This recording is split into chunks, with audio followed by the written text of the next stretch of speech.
देश के खाते में आई कामयाबियों को चुनाव में भुनाया जाता रहा है। तो सवाल यही है कि चंद्रयान-3 की सफलता का क्या असर रहेगा। इस पर चर्चा करने के लिए हमारे साथ दो खास मेहमान जुड़ रहे हैं। वरिष्ठ पत्रकार संजय सिंह हमारे साथ जुड़ गए और विनोद अग्निहोत्री कुछ देर में हमारे साथ जुड़ेंगे। संजय जी, स्वागत है आपका एनडीटीवी इंडिया पर। जो बात हम कह रहे हैं, एक सवाल पूछ रहे हैं, सुनने में अटपटा लग सकता है, लेकिन जब चुनावी साल हो और दुनिया का सबसे बड़ा लोकतांत्रिक देश हो तो जाहिर सी बात है, ये सवाल तो उठेगा ही कि जो भी आपकी सफलता होगी, क्या वो चुनाव में एक मुद्दा बनेगी या नहीं बनेगी। और जिस तरह से श्रेय लेने का होड़ लग रहा है कांग्रेस में, बीजेपी में, उससे बिल्कुल साफ है कि दोनों पार्टियां चाहती कि इसका सेहरा उनके सिर पर बंधे। देखिए अखिलेश, आप सही बात कह रहे हैं। एक तो है कि एक खुशी का, जश्न का माहौल है देश में। कल शाम से, कल दिन से ही उसका एक्साइटमेंट था और उसकी परिणति हुई जब जिस समय लैंडिंग हो गई। जब ऐसा खुशी का माहौल होता है तो दो चीज होती है। कुछ चीज तो अपने आप को ट्रांसलेट हो जाती है, लोग को भी ये समझ में आता है कि कैसे हुआ, क्यों हुआ और किन कारणों से हुआ, किन परिस्थितियों में हुआ। पूरा का पूरा श्रेय जाता है इसरो के आपका वैज्ञानिकों तो को। नाम लेकिन जब बात ये होती है कि हमारे वैज्ञानिकों की जो क्षमता है, वो शुरू से आप देख लीजिए तो काफी काबिलियत, मतलब उनकी अपरंपार थी। क्या उनको हम वो संसाधन मुहैया कर रहे थे? क्या उनको जो सपोर्ट चाहिए था, क्या उनको जो एनकरेजमेंट चाहिए था, वो एनकरेजमेंट सिस्टम और सरकार की तरफ से दिया गया? वो धीरे वो जो प्रक्रिया है उस पे लोग एक जजमेंट करते हैं। अब बीच में एक नंबी नारायण जी का केस हुआ जो मतलब सर्वविदित है, एक मूवी भी आई, कई तरह की और भी चीजें हुई, कुछ फोटोज हमने देखे थे। आपकी पार्टी में क्या है? अब हो क्या रहा है कि कल के बाद जब आप देखेंगे तो उसके पहले एक जयराम रमेश जी ने एक ट्वीट में ये कहा था कि किसी विदेशी विद्वान को कोट करते हुए कि जाने से क्या फायदा होता है, और मतलब यूं ही एक तात्पर्य ये था कि यूं ही एक नाम निकल जाता है।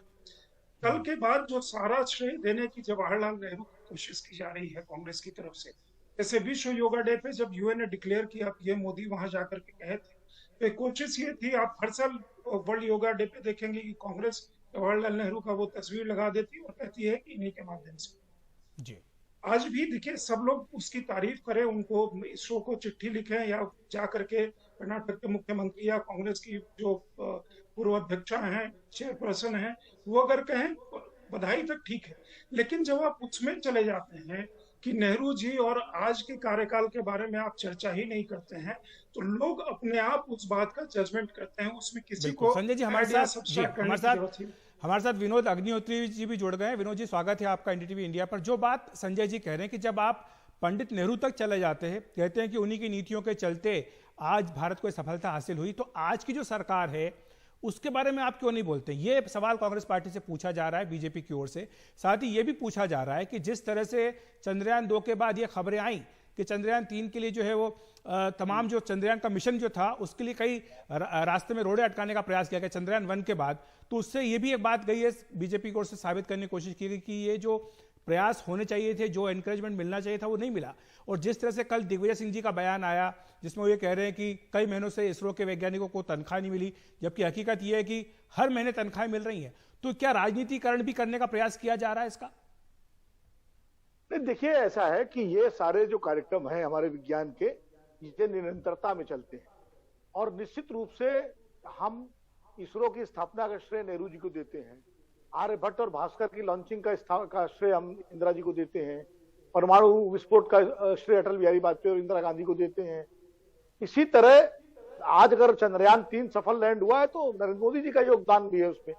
तो मैं ये कह रहा हूं कि जब इसरो से लेकर के और चंद्रयान 3 तक की जो भारत की अंतरिक्ष यात्रा है, उसमें उस समय जो भी सरकारें रही हैं, जो भी प्रधानमंत्री रहे हैं, हम उनको श्रेय देते हैं। तो आज के दौर में आज का श्रेय निश्चित रूप से आज की सरकार को देना चाहिए, क्योंकि राजनीतिक नेतृत्व का बहुत योगदान होता है।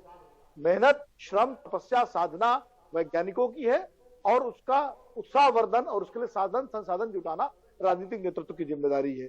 हाँ, ये जरूर है कि अब समस्या कब होती है? समस्या जब होती है कि सिर्फ अकेले अगर एक सरकार श्रेय लेके हमने सब कर दिया, तो पीछे वाले कहेंगे सब हमारे टाइम में भी ये हुआ था, और उसमें होड़ शुरू हो जाती है। मुझे लगता है नेहरू जी तो एक ऐसी फुटबॉल बन गए हैं कि अगर विफलता के लिए सरकार नेहरू जी को जिम्मेदार ठहराती है, तो सफलता के लिए कांग्रेस जो नेहरू जी को जिम्मेदार ठहराती है। कि तो नेहरू जी तो दोनों के लिए एक हो गए हैं। अगर कहीं कोई गड़बड़ी होगी तो नेहरू के जमाने से ही हुआ, इसलिए गड़बड़ी हो गई, और सफलता मिली तो नेहरू ने इसकी नींव रखी थी इसलिए हुआ। मुझे लगता है कि मेरा तो मानना यह है कि विकास निरंतरता में होता है। और श्रेय जो है, जब हम तत्कालीन सरकार को उस समय देते हैं, राकेश शर्मा जब सारे जहां से अच्छा हिंदुस्तान हमारा कर रहे थे, तो इंदिरा जी की सरकार थी, उसको श्रेय देना चाहिए। आज अगर चंद्रयान 3 के समय लैंडिंग में मोदी जी की सरकार है तो उसको श्रेय मिलेगा। लेकिन इसके बावजूद ये उपलब्धि पूरे देश की है और हमारे पूरे अंतरिक्ष कार्यक्रम की है। बिल्कुल विनोद जी, लेकिन सवाल ये भी उठता है जो मैंने संजय जी से पूछा भी था। संजय जी, चुनाव 8 महीने दूर हैं, क्या आपको लगता है कि ये सारे मुद्दे बनते हैं जिसमें कि राष्ट्रीय, जिसमें नेशनल प्राइड होता है, जिसमें सब लोगों की खुशियां शामिल होती हैं, क्या ऐसे मुद्दे भी बन सकते हैं और क्या इनके आधार पर भी लोगों को वोट देना है नहीं देना इस पर फैसला कर सकते हैं?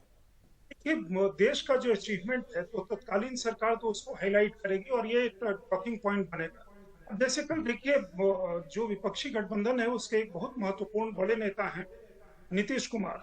नीतीश कुमार को पता ही नहीं था चंद्रयान 3 है क्या, कहाँ जा रहा है, कब लैंड कर रहा है। तो ये चीजें चर्चा में तो कल आई ना। या मान लीजिए कि आप राकेश रोशन वाली बात होगी, स्लिप ऑफ टंग होगा, लेकिन वो एक चर्चा में आ गया।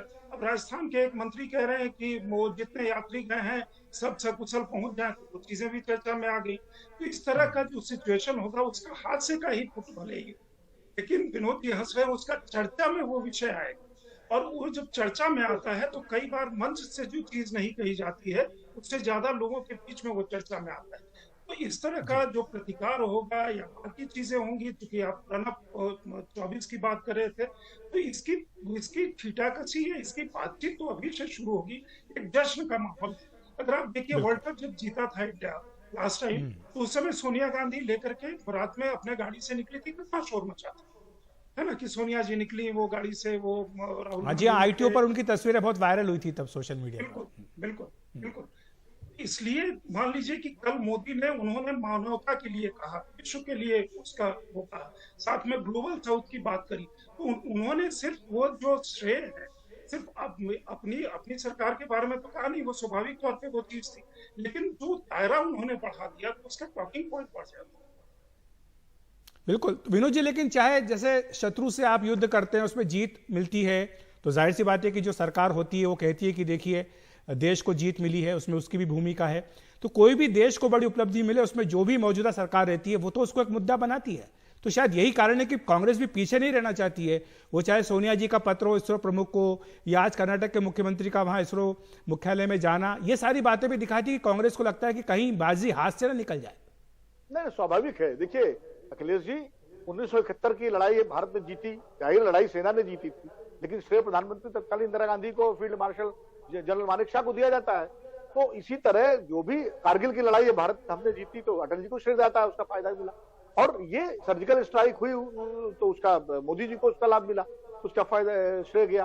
तो ये तो होता ही है, राजनीतिक नेतृत्व की भूमिका तो होती ही है। मैं एक और दिलचस्प बात आपसे कहने जा रहा हूँ। मैं ये कहने जा रहा हूँ कि बीजेपी के तमाम वरिष्ठ नेता, आप भी बहुत अच्छी तरह परिचित हो, संजय जी भी बहुत अच्छी तरह जानते हैं, वो इस बात से आहत हैं कि भारतीय जनता पार्टी की तरफ से अटल बिहारी वाजपेयी का जिक्र ही नहीं किया गया, जबकि चंद्रयान 1 की जो शुरुआत हुई थी उसका आइडिया जो कंसीव हुआ था वो अटल जी के जमाने में 2003 में कंसीव हुआ था। डॉक्टर मुरलीधर जोशी उसमें न्यूक्लियर साइंस एंड टेक्नोलॉजी के मिनिस्टर थे, और मीटिंग में ये बात राधाकृष्णन जी ने अभी हाल में एक टॉक में कही, जो उस समय इसरो के स्पेस और टेक्नोलॉजी के अपने अध्यक्ष थे और इसरो के चेयरमैन थे। उन्होंने ये बात कही कि वो सोमयान उसका नाम रखा गया था, तो अटल जी ने कहा नहीं, इसका सोमयान नहीं चंद्रयान रखिए, और चंद्रयान 1 का आइडिया वहां से कंसीव हुआ था। ये बात कांग्रेस नहीं कह रही, लेकिन बीजेपी ने भी इसको नहीं कहा। आप देखिए दिलचस्प बात ये है, और इसको लेके कई पुराने नेता जिनसे मेरी बात हुई वो बड़े आहत हैं कि हमारी पार्टी भी अपना, तो कांग्रेस तो नेहरू जी तक चली गई कि नेहरू जी का विजन, नेहरू जी का इसरो, इंदिरा जी का, लेकिन भारतीय जनता पार्टी ने अटल जी का भी नाम नहीं लिया, जो कि लेना चाहिए मुझे लगता है। जी ठीक है संजय जी, एक दूसरा प्रश्न जो उठता है, जिस तरह से हमने जिक्र किया कि जब यह खबर आई तब पीएम मोदी जोहान्सबर्ग में थे ब्रिक्स की मीटिंग के लिए। अगले महीने आप जानते हैं कि G20 का शिखर सम्मेलन होने जा रहा है। ग्लोबल साउथ की भी एक तरह से इंडिया जो अगुवाई करता हुआ दिखाई दे रहा है। तो ऐसे में जो वैश्विक मंच है उस पर भारत का जो कद इससे बढ़ता है, इस तरह की सफलताओं से, वो आप किस तरह से देखते हैं? आपको लगता है कि आगे जाकर के इससे वैश्विक मंच पर भारत की दावेदारी और ज्यादा मजबूत होगी, जिसमें कि आज हमने ये भी देखा कि पीएम मोदी कह रहे हैं कि ब्रिक्स में जब नए सदस्य देश जुड़ सकते हैं, इस तरह की संस्थाओं का सुधार होना चाहिए, तो संयुक्त राष्ट्र की बात भी आएगी कि वहां पर सुरक्षा परिषद में आखिर भारत को जगह क्यों ना मिले।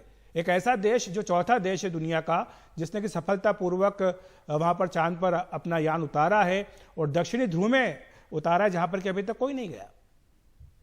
ये संयुक्त राष्ट्र और सुरक्षा परिषद की बात हम नहीं करेंगे, नहीं तो फिर विनोद जी वो नेहरू जी का जो फुटबॉल वाली बात है वो वहां पे वापस चली आएगी, क्योंकि 50 के दशक में क्या हुआ था। बस गई बात पिक्स का जो चल रहा है, वहां दो ऐसे देश हैं जो चांद पे अमेरिका के अलावा वहां पे गए। शी जिनपिंग वहां पे मौजूद हैं, रशिया के प्रेसिडेंट नहीं है, उनके मंत्री वो रिप्रेजेंट कर रहे हैं वहां पे समय में, जिस समय में हमारा वो लैंडिंग हुआ था। बाकी लोग वहां पे करें, उन्होंने बहुत, मोदी जी ने सोच समझ के ग्लोबल साउथ की बात करी, और जो मानवता की का वो है कि ह्यूमैनिटी का ये। और दूसरी चीज ये है कि लगातार इस बात को कह रहे हैं, हमारा जो वर्चस्व है ये एक दिन की बात नहीं होती है। अब ग्लोबल मैप पे आप अपने को जो स्थापित कर रहे हैं, जी लगातार बहुत सारी चीजों में हमने अपनी उपलब्धियां हासिल की है। हमने जो क्राइसिस का दौर है, दो अभी ग्लोबल क्राइसिस सबसे बड़ा आया, एक कोविड और दूसरा यूक्रेन और रशिया वॉर।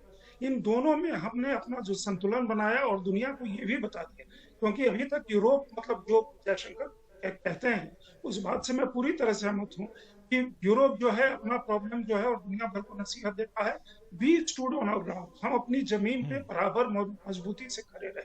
तो ये जो है जी अगला जो G20 का होगा, हालांकि बाई रोटेशन होता है, लेकिन हम लोग जिस तरह से भारत शोकेस कर रहे हैं या दुनिया के सामने सब जो सभी प्रदेश सभी राज्य मिलकर के कर रहे हैं, G20 एक अगर अच्छा होता है, और उसमें मोदी ब्रिक्स में भी उसको बढ़ाने की बात कर रहे थे और G20 में भी उसको बढ़ाने की बात कर रहे हैं।